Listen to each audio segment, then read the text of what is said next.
The professionals will tell you that isolation is unhealthy, not to isolate yourself. And those in the church will tell you that the enemy is the one that isolates you. I'm here to tell you something different. Now, isolation while under the influence of drugs and alcohol is dangerous. It's unhealthy.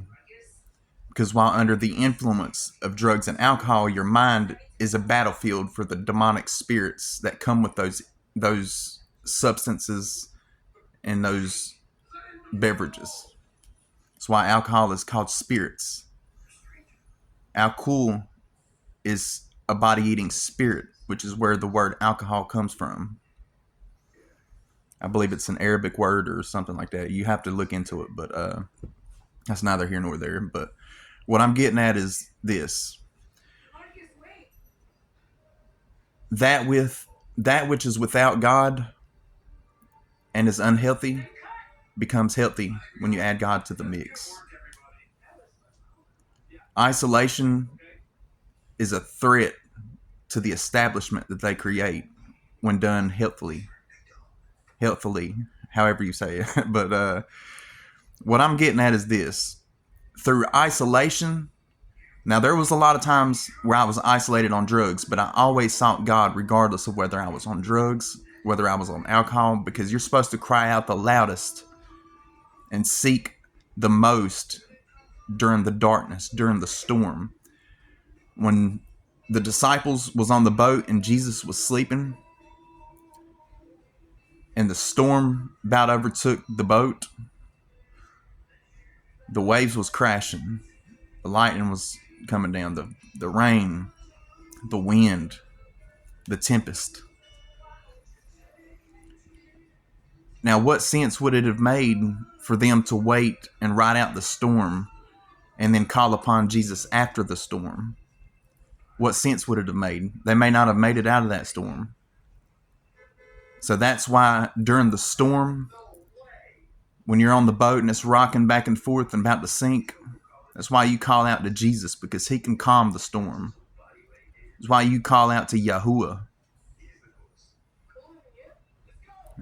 There's no sense in people feeling shame and all these guilty feelings and negative energies, these spirits that try to come between them and God, that cause them, while they're on drugs and alcohol, to run and hide like Adam and Eve in the garden.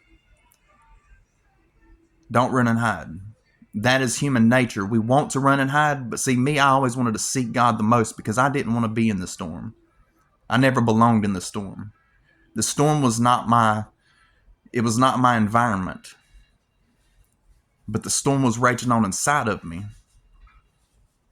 So that's the storm I was trying to quiet, not the storm going on around me. Because if you can quiet the storm inside of you, no matter how bad the storm outside, you're at peace.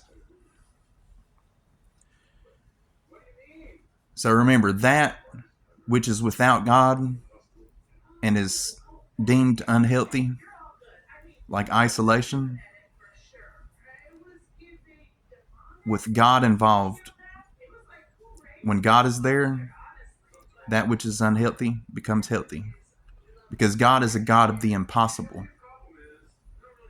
If you have God, what else do you need? Nothing. Rely on the Father.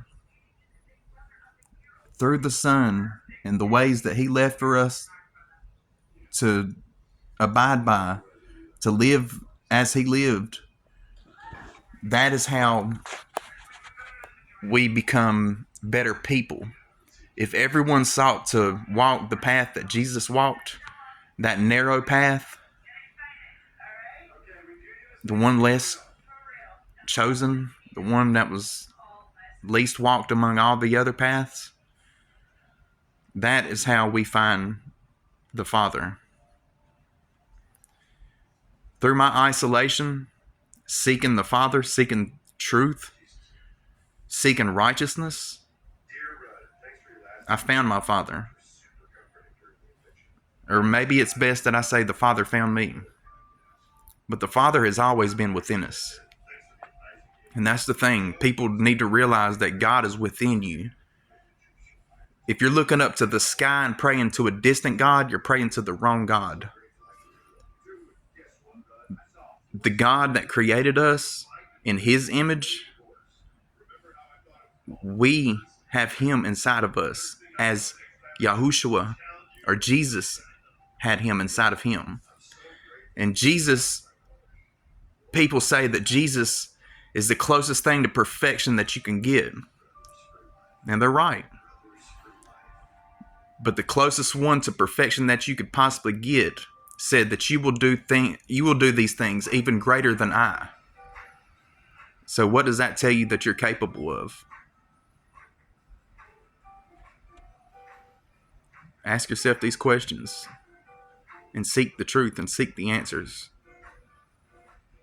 Don't ask me, like, if you ask me, I will give you the God's honest opinion, the God's honest truth that I've received, if I've received that truth. If I don't know, I will tell you.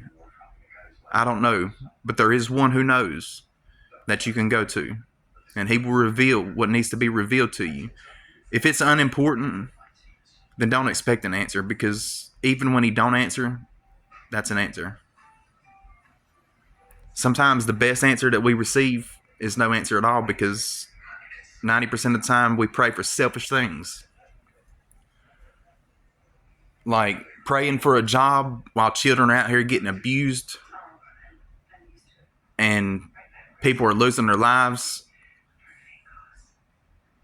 Like, do you really think your job is so important to God with all that's going on in this world, and you're praying for a job? How selfish and cruel is that? While there's innocent children losing their lives and being destroyed and having to live this life being destroyed. Kids who have God robbed from them in their childhood because someone done something to them so horrible that they can't possibly believe that there's a God. They robbed that child of the Most High. But you need a job, so you pray for a job. You need money, so you pray for money. You need a car, so you pray for a car. It don't make sense to me. So maybe you do need isolation. See, most people can't stand isolation because they're forced to face themselves. But only when you face yourself can God be revealed to you through you. You have to get rid of the reflection of you that you see in the mirror and let it be Jesus or Yahuwah that you see in that mirror when you look in it. You have to see God when you look in your reflection. If you're not reflecting God, then there's only one other that you can reflect. You're either wicked or you're righteous. Every choice that you make, it's either wicked or righteous. There's only two. You cannot serve two masters. You cannot serve money and God. You cannot serve Satan and God. You cannot righteously do wickedness, and you cannot wickedly do righteousness.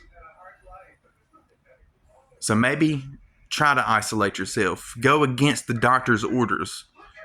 Now, if you're on drugs and alcohol, if you're not seeking God steadily to get out of that, then I don't recommend that you isolate yourself, because you're going to need the community and the God that's in them to build you up. But if it's a community of drug addicts and alcoholics who don't seek God either, do you really think they're going to build you up? Do they want what's best for you? If they're feeding you drugs and feeding you alcohol, do you think that they want what's best for you? Do they love you? It may feel like love, but I promise Satan has a counterfeit for everything. Get out of it. Much love.